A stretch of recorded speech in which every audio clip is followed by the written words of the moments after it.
Hey guys, what is going on? Welcome back to another Pokemon Showdown match I had. This was actually a very good match that I had.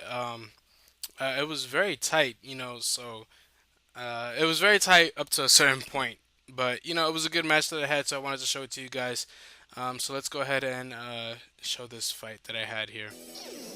So I lead off with Gliscor, and he leads off with Latias, and I go for the protect off the bat just so that I can get my toxic orb.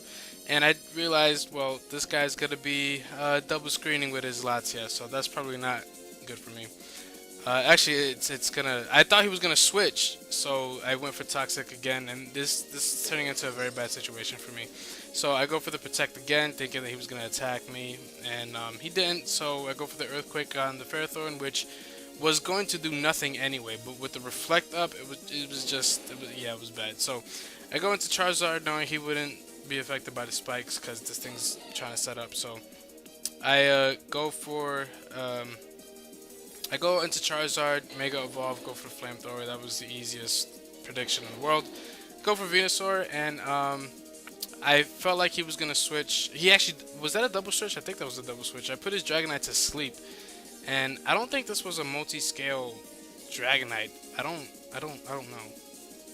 I think yeah, it has leftovers. So anyway, I go into Chandler thinking, okay, maybe I could get some more damage off with this thing, but I probably should have just went into my Gliscor and hit it with an Ice Fang or something, because that was just a dumb move by me. My Chandler, which has a Choice Scarf, is now paralyzed, so it's just, just a bad situation, bad situation. That a Choice Scarf Chandler is now uh, paralyzed. So anyway, I go back into my Gliscor. Um, he goes into his Ferrothorn. I go for the Ice Fang, which does nothing to this thing. Ferrothorn is just a beast. I would use Ferrothorn, but I used Ferrothorn enough in the past, and I just wanted to try out a new team. Um, so yeah, he goes and puts up his third layer of spikes, and I'm like, let me just go into Charizard. I feel like I thought he was gonna switch. He goes for Elite Seed, and so what did I go for? Did I go for Flame? Oh, I went for Solar Beam. I went for Solar Beam because I was thinking he was gonna switch into his Azumarill again, but he actually goes into his Latias to set up more screens. So usually I do pretty well with guys that try to set up like this, but this time it was just kind of tough on me. So he goes back into his Dragonite. I roost off the Leech Seed and the Leech Seed damage, and I switch out, go into Aegislash, hoping that I can do something. But this guy, he decides to go into a substitute, and I go for a King Shield. And King Shield doesn't block status moves. I don't think anyway, because that's obviously why I got paralyzed. And so I was like, well, this is garbage. So he goes into a Dragon Tail, and this is a method that I've seen a couple of times in a couple of battles that I've had.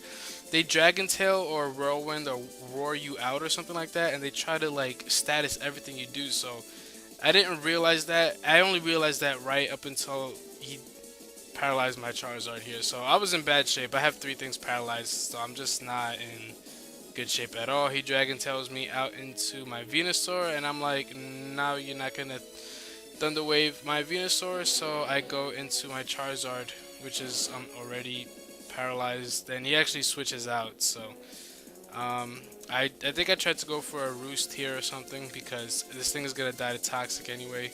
And okay, so I went for Air Slash. I probably should have went for Roost. That probably would have been a better idea. Anyway, I go into Gudra. This thing goes for a Belly Drum, and I'm like, damn, this is really bad. So I go for a Thunderbolt. Doesn't take it out because, yeah, it's an Azumarill, and it goes for a Play Rough. Easily takes me out, and this is where things start turning. Yeah, I mean, it goes for the Aqua Jet. That's gonna take me out easily. Charizard. I was hoping that I would actually no. I'm paralyzed, so I can't outspeed it. Aqua Jet would have outsped me anyway. I go for the Giga Drain. Now that I have the Chlorophyll speed up boost from the sun, and I take out its Azumarill. So now I didn't know, since I'm relatively new to the X and Y metagame, I didn't know that Mega Absol has Magic Bounce. So I went for the Spore, and yeah, it was a bad situation for me.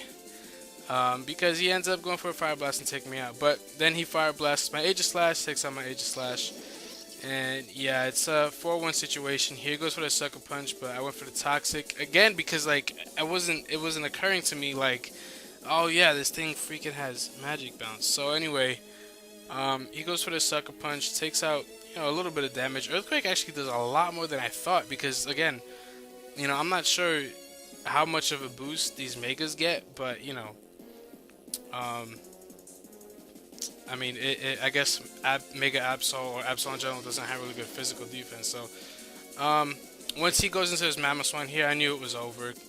Icicle Crash doesn't matter. I don't think I would have been able to take this thing out because usually Mammoth Swines have focus sashes and stuff. I didn't know if this one did, but I don't think I would have been able to take it out whether I had an Earthquake or not. So anyway, it doesn't matter. I lost the match. It was a good match for a while. It was a really long match we had, me and this guy. So but it doesn't matter. It was a good learning experience for me, I guess. Being new to the X and Y metagame. So, but yeah, I think I have a couple more matches with this team that I have, and I'll probably post those. Within the next couple days, probably split them out a bit between my Let's Plays and stuff like that. But yeah, hope you guys enjoyed this battle, and I'll see you guys next time. Peace.